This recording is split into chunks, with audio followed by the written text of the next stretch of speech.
Namaskar. I'm very happy to see you all.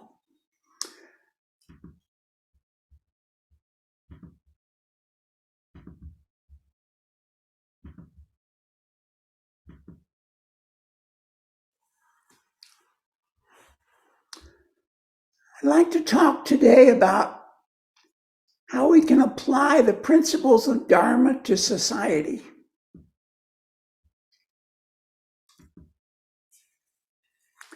First, just to review, Dharma means our characteristic nature.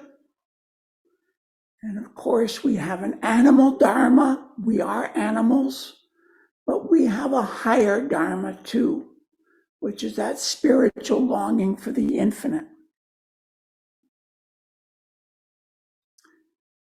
So when we consider how to apply Dharma to society, the first part of that is the right to live for all people. All people have the right to live and develop themselves.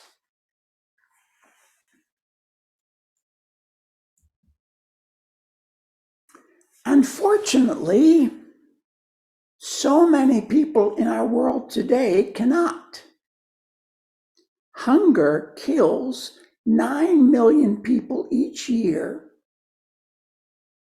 Of that 9 million, 3 million are children.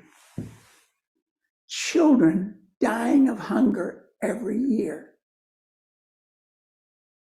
At the same time, the world is producing enough food to feed 10 billion people, more than our current population. Why is there hunger?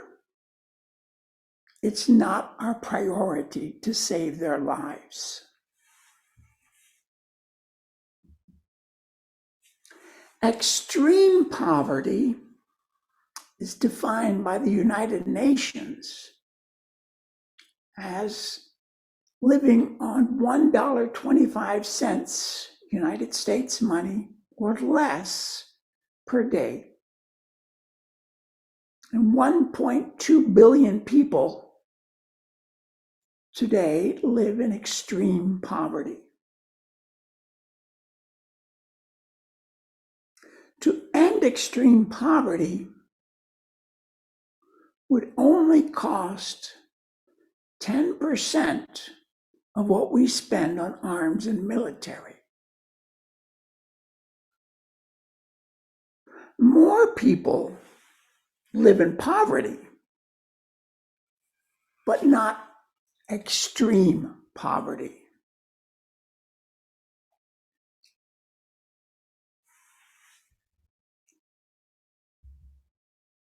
So the first priority of every economy in the world should be the right to live.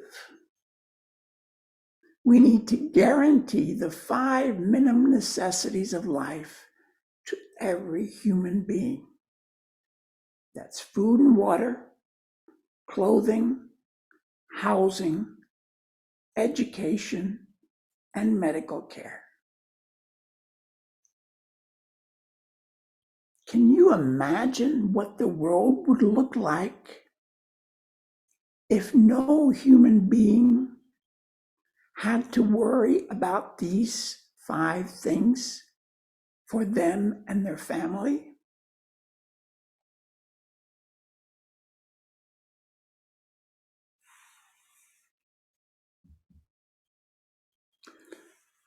Prout is the progressive utilization theory. It's an alternative socio-economic model.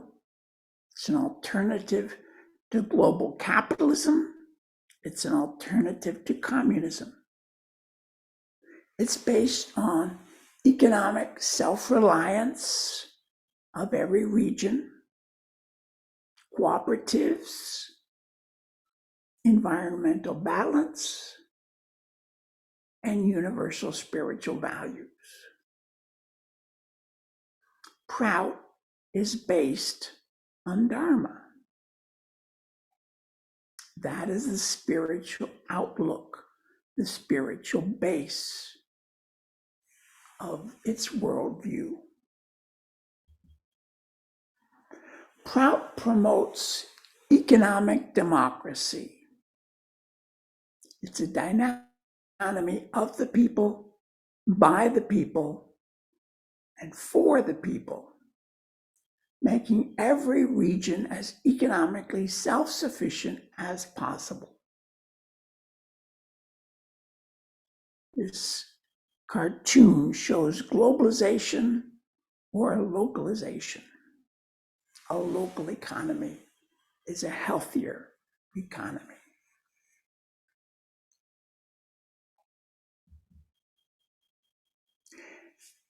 And Dharma would promote a lifestyle that is healthy for the planet. Scientists, not all scientists, estimate that 51% of greenhouse gases would stop if the people of the world ate a plant-based diet. Some scientists disagree that it's not 51%, if it's only 25%. It still would go a long way to stopping climate change.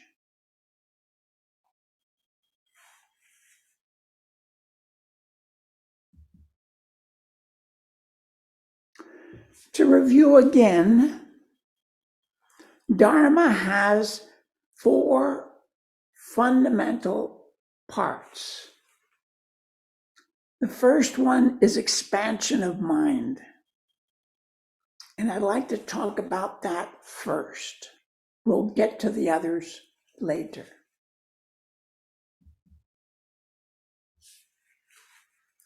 Savidyaya vimuktaye is a Sanskrit phrase which means education is that which liberates.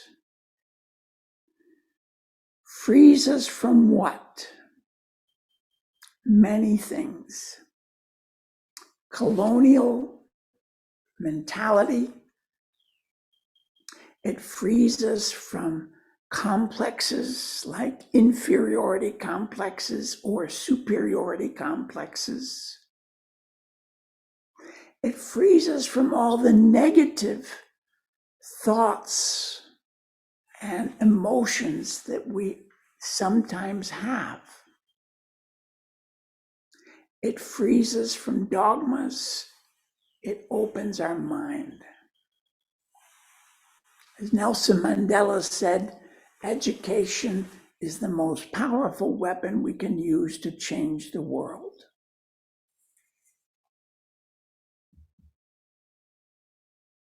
So neo-humanist education is the practice of love for all creation, including plants, animals, and the inanimate world. That's Dharma.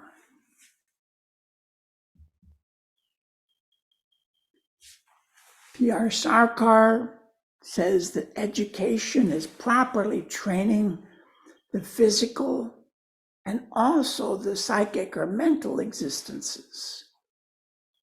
Because of the lack of such training at the proper time, there's no perfect coordination, no happy adjustment between one's inner being and outer being. This neo-humanist education will impart proper training to the mind.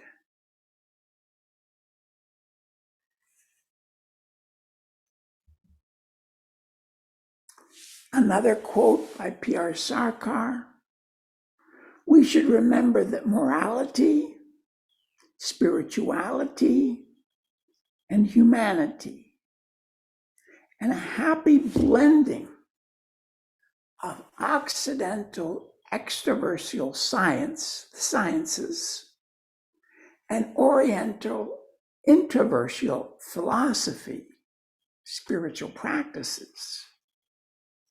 The blending of the two is the very foundation of our system of education, combining the best from the West and the East.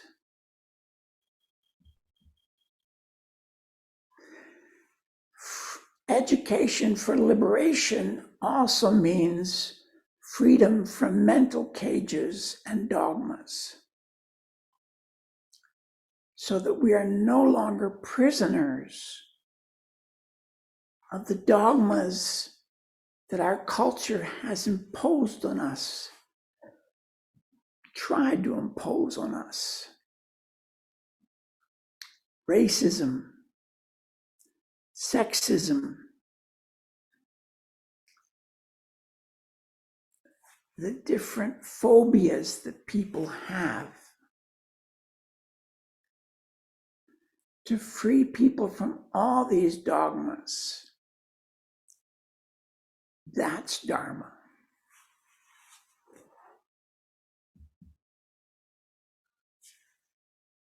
The second characteristic of Dharma is flow. Flowing with the flow of the universe, the flow of nature, the flow of the Supreme.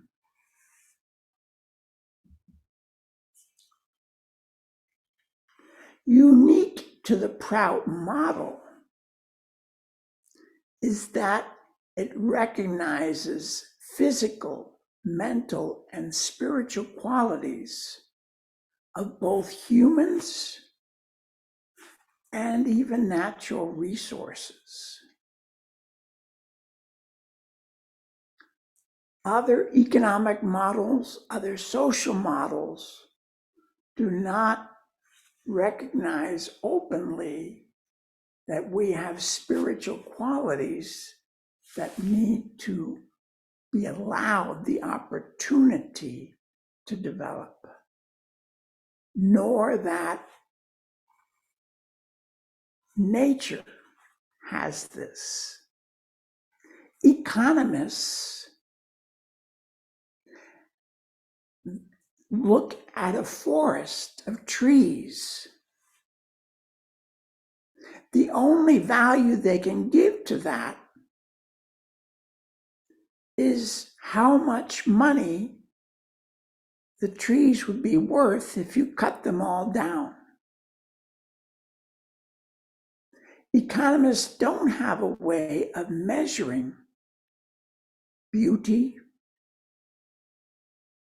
and the feeling that you have in beautiful nature.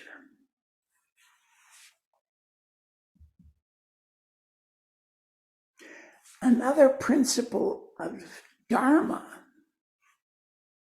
is the idea of cosmic inheritance. The world and all the resources on it was not given to any individual. It was given to all of humanity. We have a responsibility to care for the planet Earth and a responsibility to utilize the resources in a rational and appropriate way for the benefit of everyone.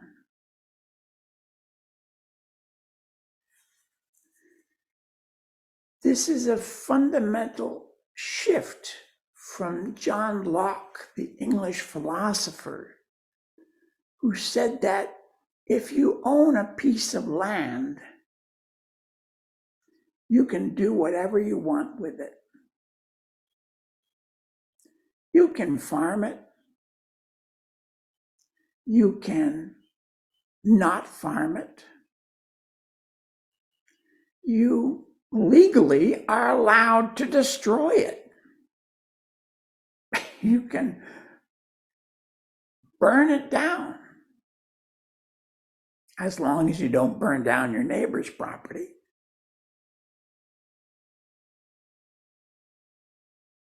Prout does not, and Dharma does not support that. The third characteristic of Dharma is service. Coordinated cooperation is what the world needs. Not subordinated, where you're following orders, but where people together share and cooperate to make a better world. Cooperatives are a way to give full employment to everyone. When everyone has an honest job that pays a living wage, they can afford to buy the minimum necessities of life for everyone, for their family, for themselves. Cooperatives are the businesses of the future. Workers or members own the cooperative. There's more incentives for workers to be efficient when they own the cooperative. There's no conflict between the owners and the employees, because all the employees are the owners of the business. And the workers benefit from the effort they put in.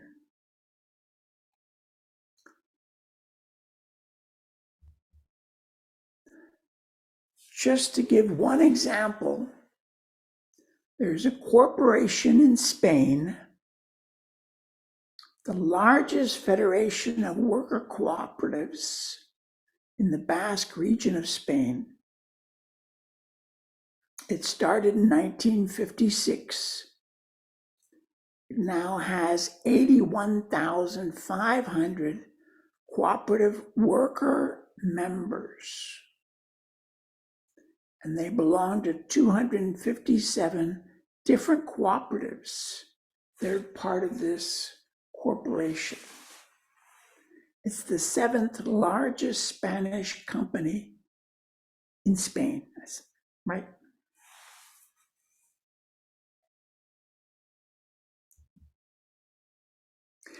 Education for working cooperatively is also important.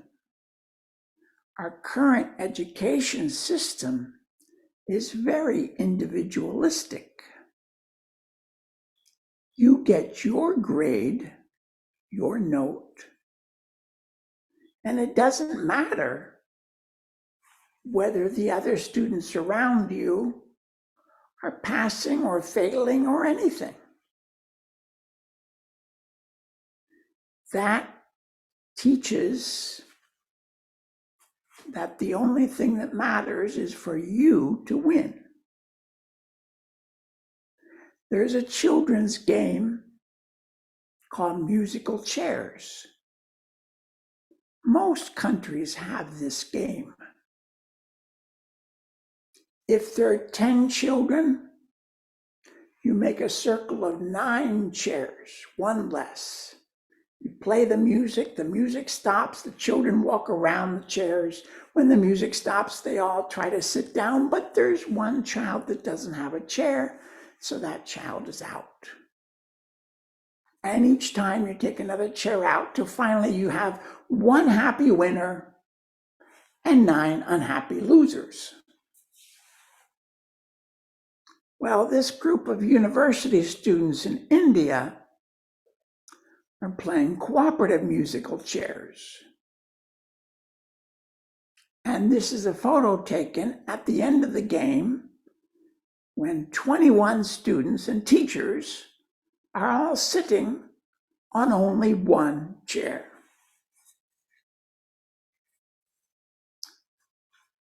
You don't tell them how to do it. You let them discover it. I think cooperative games are a great way to teach people the value of cooperation. And if you look at their faces, they're really happy. It's really fun.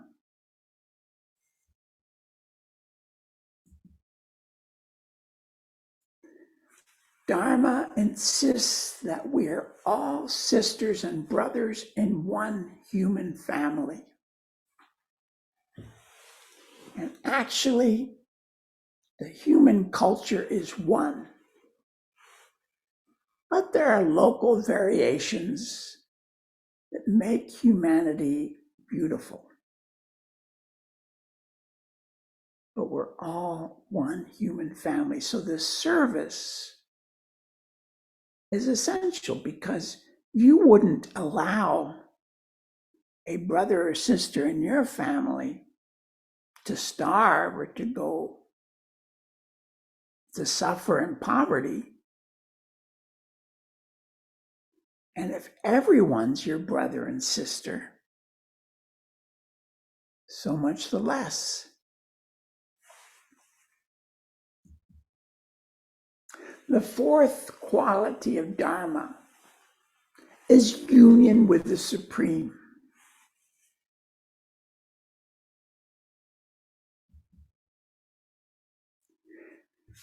Capitalism and communism both promote materialism, saying that the material things are most important. The message on this wall, the best things in life aren't things. The best things in life are happiness, love, kindness.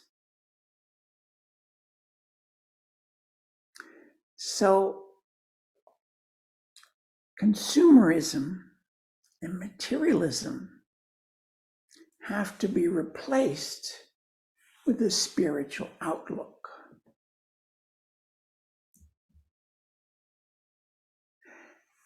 The indigenous peoples of the world, of the Americas, of Africa, Asia,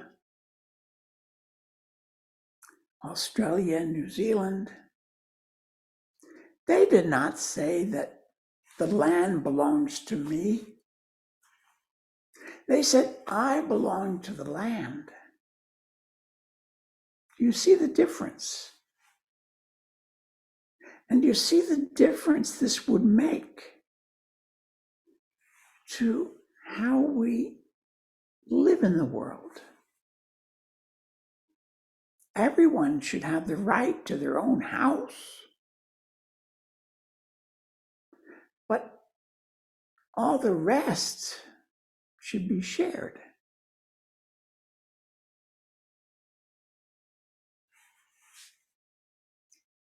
And that's why, with that attitude, you don't destroy the land. You think very carefully about preserving nature everywhere. I'd like to clarify the difference between dogma and spirituality. Fundamentalism is close-minded, blind obedience. It instills fear. It divides people into believers and non-believers, us versus them. We are going to heaven. Everyone else is going to hell. That is a fundamentalist view that several religions promote. Spirituality, on the other hand, is open-minded, questioning, and it promotes love, not fear. It views all people as one human family. So it's different. Spirituality is not dogma.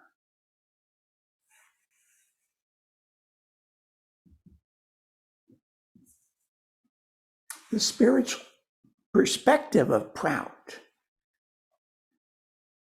is that we have a potential,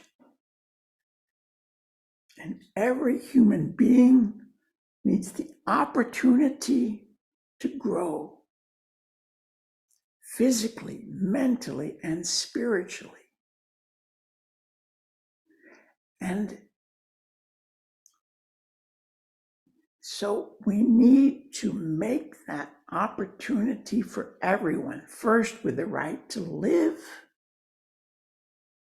the 5 minimum necessities of life, with an education to think freely,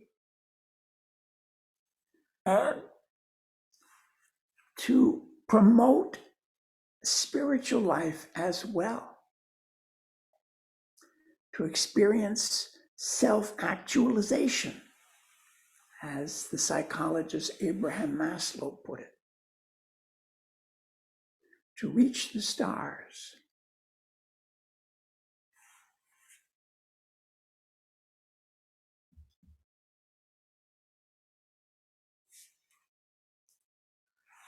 Another world is possible. Another world is coming. Another world is reality.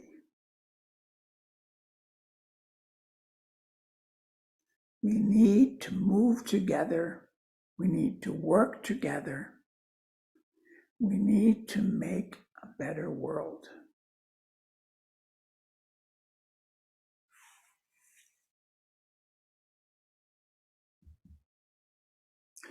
The world needs you. Courageous women and men who walk your talk, who live your values, who don't wait for others, but work together to make a world for everyone. A world of kindness, compassion, and love. The world needs you.